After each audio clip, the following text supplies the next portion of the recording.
Hello guys, welcome back to brand new of hack studio.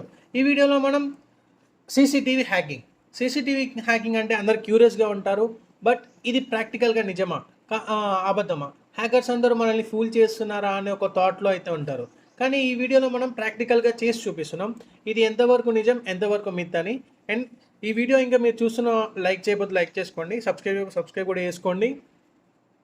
And next మనం వీడియోలోకి move అయితే మనకు కావాల్సింది అయితే ఒక ల్యాప్టాప్ అండ్ ల్యాప్టాప్ యొక్క configurations and wifi connection and stable wifi connection అయితే ఉండాలి గైస్.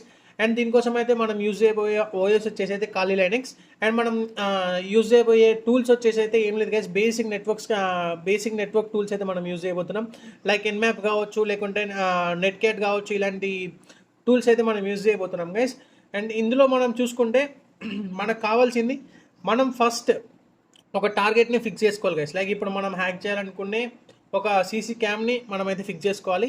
అండ్ నెక్స్ట్ ఆ సీసీ క్యామ్ ఏ వైఫైతో కనెక్ట్ ఉంది అండ్ ఏ బ్రాండ్ యొక్క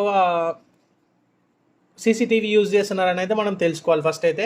అండ్ నెక్స్ట్ మనమైతే ఏం చేయాలంటే ఆ వైఫైకి మనం కనెక్ట్ అవ్వాలి. మీరు అనొచ్చు, బ్రో వైఫై పాస్వర్డ్ ఎలా బ్రో, నేను ఎలా కనెక్ట్ అవుతా దానికి అంటే, అది కూడా తెలుసుకోలేకపోతే మనమైతే హ్యాకర్స్ అవ్వలేము గైస్. సో మీరు ముందైతే వైఫైని అయితే బ్రేక్ చేయాల్సి ఉంటుంది. లేదంటే మీకు తెలిసిన వాళ్ళైతే మీరు వైఫై పాస్వర్డ్ తెలుసుకొని అయినా కూడా మీరు ఎంటర్ అయిపోవచ్చు అనమాట. లేదనుకుంటే మీరు వైఫై హ్యాకింగ్ కోర్స్ కావాలనుకుంటే మనల్ని అయితే కాంటాక్ట్ అవ్వచ్చు గైస్. ఇన్స్టాగ్రామ్ ఐడి వచ్చేసి అయితే hacks.security అనమాట. అండ్ వైఫై హ్యాకింగ్కి కూడా మన దగ్గర కోర్సెస్ ఉన్నాయి. అండ్ ప్రాక్టికల్గా అన్ని చేసి నేర్పిస్తాం అనమాట. అండ్ నెక్స్ట్ ఇందులోకి వచ్చేసి మనం ఇప్పుడు ఒక సీసీటీవీ అయితే మనం చూసుకున్నాం గైస్. ఇప్పుడైతే మనం ప్రాక్టికల్ సెషన్లోకి అయితే వెళ్ళిపోదాం గైస్. చూసుకోండి, నాకైతే ఒక కనెక్ట్ అయితే ఉంది గైస్, ఒక వైఫై అయితే కనెక్ట్ ఉంది. నేను హ్యాక్ చేయాలనుకునేది అయితే ఒక వైఫై అయితే కనెక్ట్ ఉంది నా దాంట్లో. ఇక చూసుకుంటే ఫస్ట్ మనం ఏం చేసాం అంటే కాలెనిక్స్ అయితే ఇంటర్ఫేస్ అయితే ఇలా ఉంటుంది గైస్. ఫస్ట్ మనం టర్మినల్ అయితే ఓపెన్ చేసుకోవాలి. ఇందులో ఆ వైఫైకి సంబంధించిన ఐపీ అడ్రస్ అయితే మనం తెలుసుకోవాలి. దానికోసం ఇఫ్ కాన్ఫిగ్ అనేది టెస్ట్ చేయాలి గైస్. ఇఫ్ కాన్ఫిగ్ అని టెక్స్ట్ చేసిన వెంటనే మనకైతే ఐనెట్ దగ్గర మనకి 192.168.31.49 అనేది మనకైతే ఒకటి వచ్చింది, ఒక ఐపీ అడ్రస్ అయితే వచ్చింది. సో మనం దానికి ఎన్మ్యాప్ ఒక బేసిక్ స్కానేజ్ చేయాలి గైస్. ఎన్మ్యాప్ ఒక బేసిక్ స్కాన్ చేయాలి. చూస్తుంటే మనం ఎన్మ్యాప్ -SN అండ్ ఇక్కడ 192. మన ఐపీ అడ్రస్ ఇచ్చి /24 ఇస్తే మనకు కనెక్టెడ్ ఉన్న ఆ వైఫై కనెక్టెడ్ ఉన్న ప్రతి ఒక్క డివైస్ మనకైతే వస్తుంది గైస్. ఇక్కడ చూసుకుంటే నేనైతే ఎన్మ్యాప్ స్కాన్ కొట్టిన. ఇక్కడ మా సీసీ కెమెరా మనకి యూజ్ చేసేది వచ్చేసి అయితే చూసుకుంటే ఆదిత్య ఇన్ఫోటెక్ అని అయితే ఉంది. సో ఆదిత్య ఇన్ఫోటెక్ అనే దాన్ని నేనైతే ఆ ఐపీ అడ్రస్ని అయితే కాపీ చేసుకున్నాను గైస్.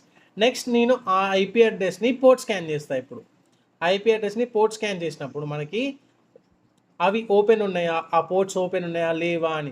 మీకు ఈ పోర్ట్స్ గురించి తెలియాలి, ఏ పోర్ట్ ఓపెన్ ఉంటే మనం దేనిలోకి ఎంటర్ అవ్వాలి అని మీకు తెలియాలంటే మనకైతే నెట్వర్కింగ్ గురించి అయితే తెలియాలి గైస్. మన ఛానల్లో already day to networking already upload ఉంది, మీరు చూడాలనుకుంటే చూసేయచ్చు. ఇక చూసుకొని మనకైతే ఎన్మ్యాప్ అయితే స్టార్ట్ అవుతుంది గైస్ మనకి. అండ్ మీకు కన్ఫ్యూజ్గా ఉంటే మళ్ళీ బ్యాక్ వెళ్ళి ఒకసారి చూడండి గైస్, చాలా ఈజీ, మీకు అర్థమైపోతుంది. ఇక్కడ చూసుకుంటే మనకైతే స్టెల్త్ స్కాన్ అయితే అవుతుంది, ఇక్కడ చూసుకోవచ్చు మీరు. ఇక్కడ 98, 99% అండ్ 100% అయిపోతుంది guys. Just wait for the results. ఇక్కడ చూసుకుంటే మనకైతే పోర్ట్స్ అయితే వచ్చినాయి గైస్. పోర్ట్ స్టేట్ ఓపెన్ అని 54 అని ఒకటి ఉంది. హెచ్టిటిపి సర్వీస్ అయితే ఓపెన్ ఉంది గైస్. మీరు దీనికి ఎంటర్ అవ్వాలనుకుంటే మీరైతే ముందు ఆ ఐపీ అడ్రస్, లైక్ ఇప్పుడు మీ ఆ డివైస్ ఒక ఐపీ అడ్రస్తో కలిపి 80 అనే పోర్ట్ అయితే ఇస్తే మనకైతే ఒకటైతే ఓపెన్ అయిపోతుంది గైస్. చూడండి అక్కడ 80 అనే పోర్ట్ అని ఉంది మీకు. సో మీరు అదైతే ఓపెన్ చేసుకొని చూసుకోవచ్చు అనమాట. 554 అంటేనేమో స్ట్రీమింగ్ సర్వీసెస్ గైస్. అది కూడా పోర్ట్ ఓపెన్ ఉంటే మనం అందులోకి ఎంటర్ అయిపోవచ్చు అనమాట. ఇక్కడ చూసుకుంటే నాకు సైట్ కెనాట్ బి రీచ్ అని ఎర్రర్ వచ్చింది. సో మీరు మళ్ళీ దాన్ని ఒకసారి అయితే మీరు మళ్ళీ ట్రై చేస్తే మీకు మళ్ళీ ఓపెన్ అయిపోతుంది గైస్. నో వరీస్, ఒకసారి మళ్ళీ ట్రై చేద్దాం మనం. ఇక్కడ చూసుకుంటే మనం అయితే ఐపీ అడ్రస్ని అయితే కాపీ చేసుకుంటున్నాం. ఇప్పుడు ఆదిత్య ఇన్ఫోటెక్ అనే ఐపీ అడ్రస్ అయితే కాపీ చేసుకుంటున్నాం. ఇప్పుడు చూసుకోవచ్చు మీరు. సిపి ప్లస్ అనే బ్రాండ్ అయితే మనమైతే యూజ్ చేస్తున్నారు గైస్. మన సిపి ప్లస్ అనే బ్రాండ్ అయితే యూజ్ చేస్తున్నారు. నేనైతే ఒక లోకల్ కెఫేలో కూర్చొని అయితే ఇలాంటి ఈ పని అయితే చేస్తున్నా గైస్, మీరు చూడొచ్చు. మనకు చూసుకుంటే ఇప్పుడు సిపి ప్లస్ అనే ఒక సీసీ క్యామ్ అయితే ఓపెన్ అయిపోయింది. ఇక్కడ చూసుకుంటే cam 1, cam 2, cam 3, cam 4, cam 5, cam 6 and 8 వరకు అయితే ఉన్నాయి గైస్ మనకి. ఇక్కడ చూసుకోవచ్చు, నేనైతే ఫస్ట్ క్యామ్ అయితే ఓపెన్ చేస్తున్నా. అంటే క్యామ్ 3 అయితే ఓపెన్ చేస్తున్నా, మీరు చూసుకోవచ్చు ఒక లోకల్ కెఫే, లైక్ ఇప్పుడు నార్మల్ లోకల్ కెఫేలో నేను కూర్చొని నేనైతే ఈ వర్క్ అయితే చేస్తున్నా, మీరు చూడవచ్చు ఈ వీడియో. ఇక్కడ చూసుకుంటే మనకి అండ్ ఇది ఫుల్ ఎడ్యుకేషనల్ పర్పస్ మాత్రమే గైస్, మీరు ఎడ్యుకేషనల్ పర్పస్ మాత్రమే యూజ్ చేయాలి ఇది. అండ్ ఇక్కడ చూసుకుంటే మనమైతే పెట్టేస్తాం. ఇప్పుడు మీకు అర్థమైపోయింది గైస్, నేనైతే ప్రాక్టికల్గా అయితే చేసి చూపించిన మీకైతే ఇప్పుడు ప్రాక్టికల్గా చేసి చూపించిన. ఇంకా ఈ వీడియో చూస్తూ లైక్ చేయకపోతే లైక్ చేసుకోండి, సబ్స్క్రైబ్ కూడా చేసుకోండి. అండ్ ఇలాంటి యూస్ఫుల్ కంటెంట్ కోసం అయితే మన ఛానల్ అయితే ఫాలో అవ్వండి guys. Thank you for watching this video.